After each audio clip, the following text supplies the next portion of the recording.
Theft may be a common crime, but pinching a handbag or a wallet is so last year. Let me ask you this instead.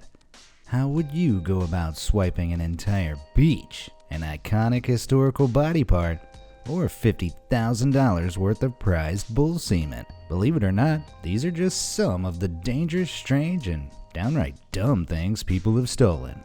Intrigued? Stick around as we unravel some of the most dough-brained schemes the world has ever witnessed.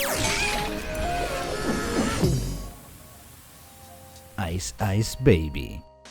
If you're planning a burglary, subtlety should be one of your top priorities. Still, not all criminals are cut from the same cloth, and one Chilean poacher really showcased the go big or go home mentality when he set his sights on an entire glacier in February 2012. The unnamed man didn't just swipe the whole block of ice in one sitting though, that would be nigh on impossible.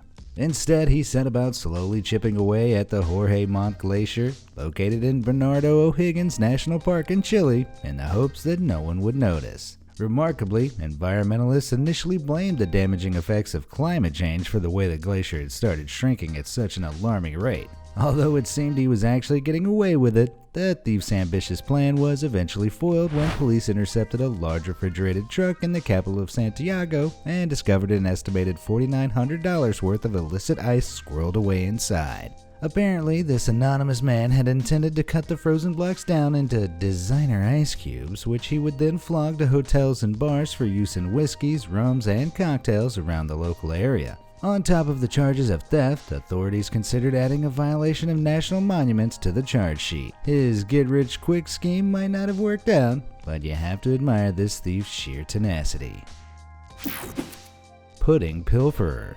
You might think you have a sweet tooth, but until you've been apprehended by the authorities for a merciless tirade which involves stealing and eating every dessert in sight, can you really declare yourself a true sugar lover? Back in March 2017, 51-year-old unemployed Japanese man Yasuhiro Wakashima was finally brought to justice after he tore through Tokyo and his home prefecture of Ishikawa on a pudding pilfering rampage. Mr. Wakashima had earned himself such a reputation that he was known as Sugar by authorities chasing a suspect who'd been breaking into offices and raiding refrigerators to binge on their sweet treats. The hapless thief was eventually caught after the investigators hot on his tail were able to follow a trail of breadcrumbs. Literally. Apparently, Wakashima has left a calorific DNA trail in his wake in the form of the remains of the ice creams, chocolate, and various puddings he'd scoffed. Not to mention, he was also caught red-handed on surveillance footage raiding fridges. Wakashima was accused of gobbling down over 250 desserts during more than 40 incidents since 2013 and confessed to causing nearly $50,000 in losses. Oh, and he admitted to pinching a pair of sandals too. I guess a wanton disregard for calories wasn't his only weakness. Human toes. In May 2018, one sneaky bandit from the city of Upper Hutt in New Zealand left the authorities scratching their heads when he made off from the scene of the crime with a rather gory souvenir. 2 human toes. Hold up. Rewind. Is it even possible to swipe somebody's body parts without them noticing? Here's the catch. The owner of the stolen digits had no say in the matter because they were already dead. The bizarre crime took place at the traveling Body World's Vital exhibition in Auckland, which showcases a whole host of human remains that have been preserved through a process called plastination. Basically, people's oozing body fluids and fats are swapped with liquid plastic and their lifeless corpses are put on display. Sounds like a fun day out with the kids, right? The exhibition was established by Dr. Angelina Wally and her husband Dr. Gunther von Hagens, who invented the process in the 1970s as a way to teach students at the University of Heidelberg about human anatomy. The 28-year-old thief somehow managed to snatch the toes from one of the preserved cadavers that had been generously donated. It's not clear how he intended to get away with it, assuming he just pocketed the toes, but thankfully he was caught before he could seal the deal. The man pleaded guilty to the toe nabbing and was also charged with improperly interfering with the dead body of an unknown person. The craziest part is that the toes were apparently valued at around $5,500. Who knew they were in such high demand? Would you rather lose all of your toes or all of your fingers? Having no toes would probably make balancing pretty difficult, but there's so much you wouldn't be able to do without fingers, including hitting that like and subscribe button on this video. so go ahead and give it a go now. Now imagine trying to do that with your toes. While you're there, you should probably click that little bell icon just to make sure you never miss out on more wacky videos like these. All done? Let's get back to it. Go beach or go home. Not all burglaries happen overnight, and this next one was quite an ambitious undertaking to say the least. It was July 2008, and police in Jamaica's northern parish of Trelawney had been informed of a bizarre happening. A local beach was mysteriously vanishing without a trace. The beach in question was located at Coral Springs and had once been a picturesque 400-meter stretch of white sand, which would soon form part of a complex resort costing $108 million. But before developers could complete the project, it seemed like their most valuable asset was being stolen from right under their noses. The strange disappearance was deemed so important that the then Prime Minister Bruce Golding ordered a report into how some 500 truckloads of sand had been stolen, transported, and presumably sold on without anyone noticing. The long-held tradition of people building their own homes in Jamaica means that illegal sand mining is a surprisingly common problem, because there's such a huge demand for the valuable construction material. As the investigation got underway though, the large volume and the type of sand taken made suspicion point towards the hotel industry, as the material was likely sold to nearby tourist hotspots hoping to achieve the authentic beach feel. Despite whisperings that some of the stolen sand had been found at 2 North Coast resorts, the complexities of the case meant no official arrests were made. Who knew you could get away with stealing a whole beach? Fajita heist. You might think that pinching a food item is hardly the crime of the century, but when your taste for one Spanish snack snowballs into a full-blown fajita heist worth $1.2 million, it's probably time to admit that you might have a bit of a problem. Believe it or not, this actually happened in 2017 when 53-year-old Texas resident Gilberto Escamilla's plans for the biggest Mexican-themed night in with the boys were finally foiled by the police. Just kidding, it was all just a get-rich-quick scheme.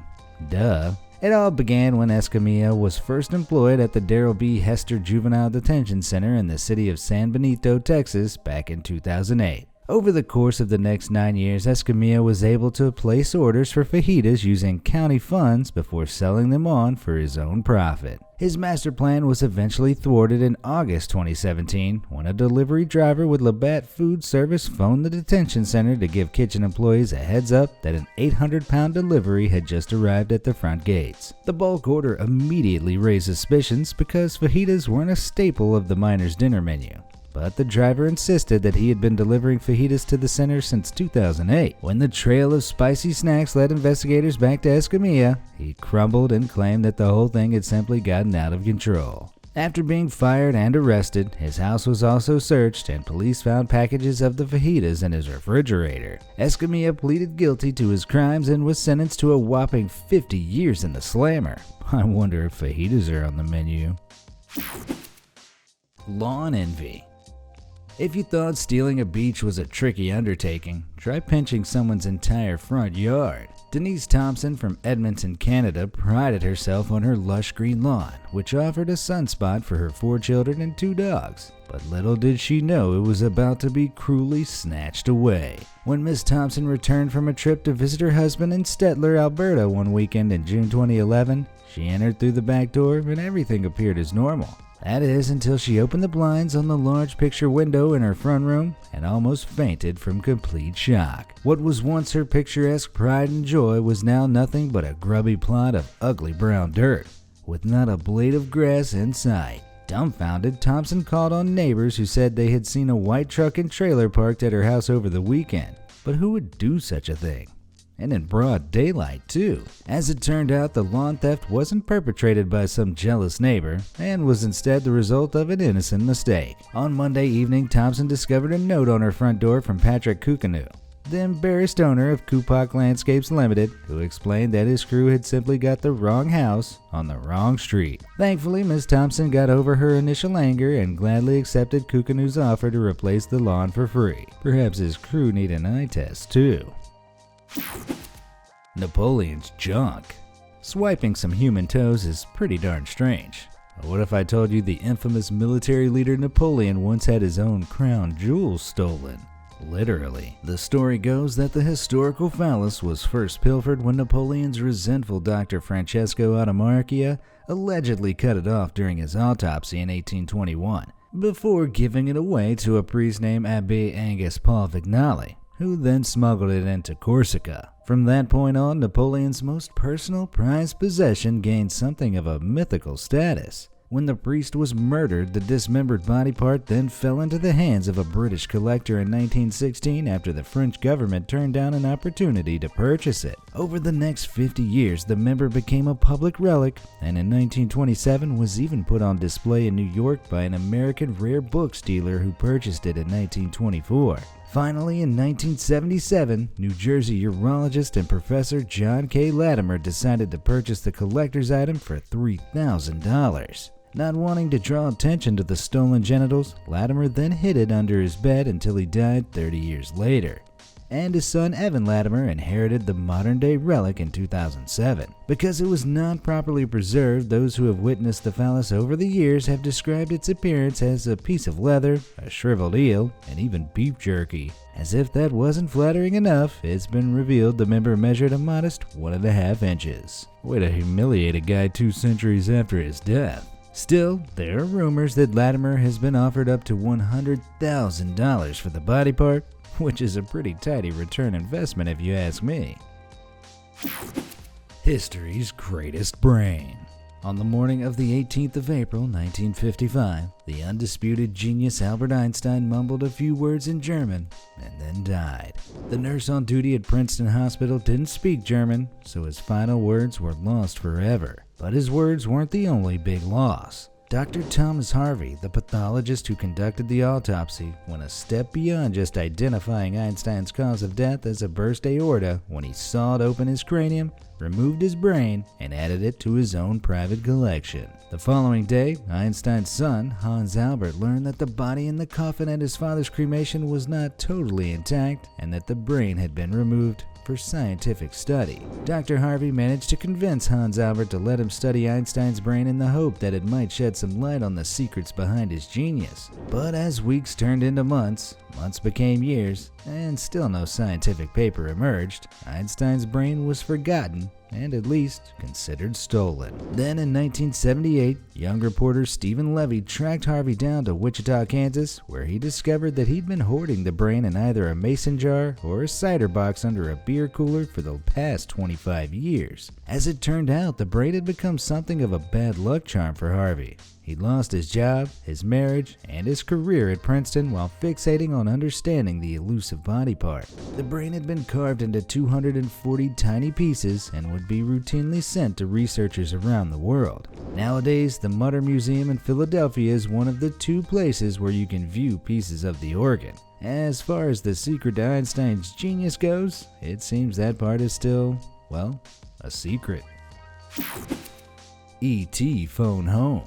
Many people have an irrational fear of having their house broken into and their most valuable items stolen. Unfortunately for 76-year-old grandmother Margaret Wells, that nightmare became a reality in September 2011 when thieves raided her house in Corsham near Portsmouth, England. But what they took was unconventional, to say the least. You see, it wasn't her jewelry or her antique china cups that the thieves were interested in, but a life-size replica of Steven Spielberg's iconic Alien from the 1982 blockbuster E.T. When she discovered the scene of the crime, the pensioner was shocked to find that the 3-foot-high sculpture her 42-year-old daughter Louise had created on a stage makeup course 9 years earlier was now missing. The replica was among a bizarre haul stolen from Wells' home, which also included an iron, but good old E.T. was her biggest loss because of his sentimental value. Not to mention, she estimated its actual value at around $2,500. Although hope seemed lost, there was a bizarre twist in the tale in January 2012 when a beach walker found the replica washed up on a beach in Old Portsmouth and initially mistook it for a dead body.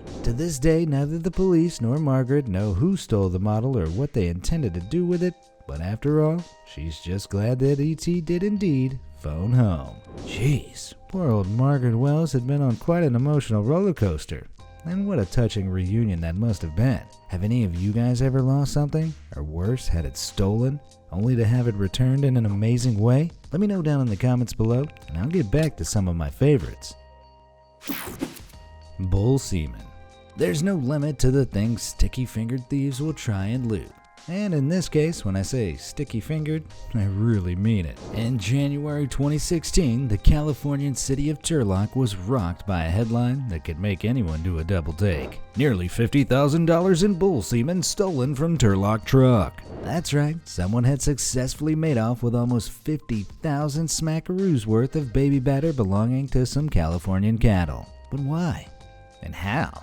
You see, these weren't any old bulls. According to farm owner John Acevedo, the genetics that these bulls have in them is out of the top 1% of the world population. The highly valued semen of these prize bulls is collected 2 to 3 times a week and shipped to farms in California and across the world for the purpose of impregnating cattle. Apparently, over 70 to 75% of all cattle in the U.S. are inseminated in this way. Turlock resident Anthony Rice has spent months of his time and labor collecting this top-notch bull semen, only for half of it to be stolen.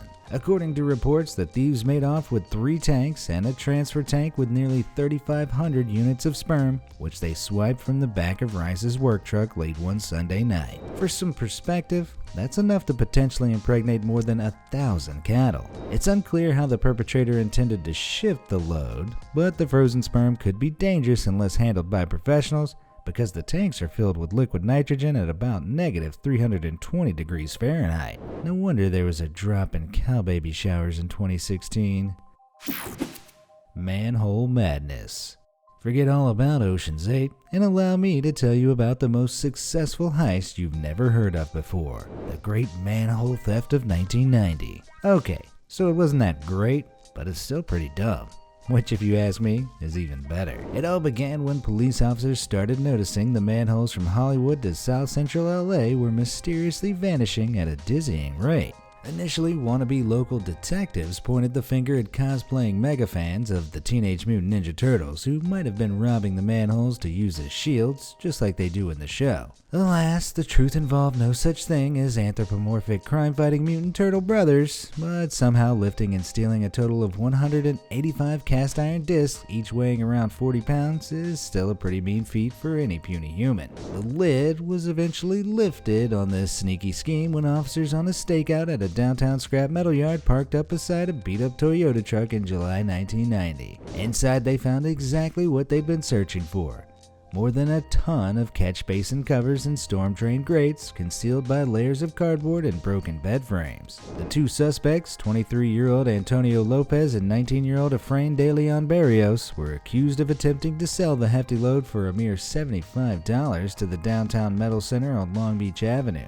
According to the scrap dealers, the thieves could make 30 times as much legally by recycling aluminum soft drink cans, because the metal was only worth 3 cents a pound at the time. A for effort though, boys. A fin-fin situation. You wouldn't steal a car. You wouldn't steal a handbag. You wouldn't steal a television. You wouldn't steal a shark. Wait, what? Back in 2008, 68-year-old British aquatic shop owner Peter Newman noticed that the door to the converted garage where he kept a pair of rare Australian marbled cat sharks and their babies was mysteriously left open. When he peeked inside, his worst nightmare became a reality. One of his prized aquatic predators was no longer in the 5-foot-tall aquarium with its finned companions. Investigators on the scene couldn't figure out how the suspect had managed to successfully remove the 2-foot-long mother shark and escape the scene without being caught, and despite their best efforts, the poor stolen creature was never seen again. Newman explained that the thief probably intended to take both sharks, but because the male is much harder to catch, they likely gave up after trying to wrangle the creature and just settled for the female instead. Apparently, the sharks are so sought after that the pair could be worth over $60,000 as a breeding pair, although how the poacher intended to shift the big fish remains a mystery. Newman even suggested he was half expecting the bandit to give a ransom demand for the safe return of the female. Forget petty theft, try stealing a live shark out of its tank before holding it for ransom. Now that's what I call equally dumb and badass. Second prize poop. Sometimes you just have to settle for second best. And that's exactly what happened in the case of this next harebrained scheme. In March 2015, cops in the city of Des Moines, Iowa were dispatched to investigate a burglary in a local neighborhood, where a man explained that someone had broken into the driver's side door of his truck. The burglary had occurred at about 3 a.m. that same day when the suspect reportedly broke the door lock open and attempted to turn on the truck, but to no avail. When they realized there was no chance they were going to make off with the vehicle itself, they searched desperately inside for something, anything worth stealing. And that's when they saw it, a bag of dog poop. Police were unable to identify any other witnesses or suspects to the crime, but if found, they explained that the poo thief could face third-degree burglary charges. Meanwhile, the poop itself was valued at a whopping $1. Let's hope this criminal mastermind is brought to justice soon before they can strike again. A bridge too far. If this list has shown us anything, it's that no prize is too large for the world's dumbest thieves. Stealing a bike or even a car isn't too much of a stretch for the old imagination, but it takes a special kind of someone to pinch an entire bridge, right? Well, that's exactly what one group of opportunistic bandits managed to do in the Czech Republic in 2012 when they made off with a 10-ton pedestrian bridge linking the western Czech village of Loket and Horny Slakov, along with about 650 feet of railway track. How did they get away with it, you ask? Apparently, the unnamed men showed police officers who were conducting a routine patrol some forged documents which claimed they were working on fitting a new cycling path. The group then used a crane to dismantle the bridge, which they likely intended to sell on as scrap metal. According to the SCDC, a company managing Czech railway infrastructure, the stolen metal is valued at around $6,300, while railway spokesman Pavel Hala said that the cost of replacing the bridge will run into millions. Sounds like bad news for any local residents hoping to get from point A to point B, doesn't it? Hey, no one said all criminals are masterminds, but you have to applaud some of these guys for their efforts. If you thought pinching a lawn or a bridge was impressive, you should totally check out the video on the screen now to find out about some of the biggest things thieves have ever managed to steal. Go on, click it, you won't be disappointed. Oh, and as always, thanks for watching.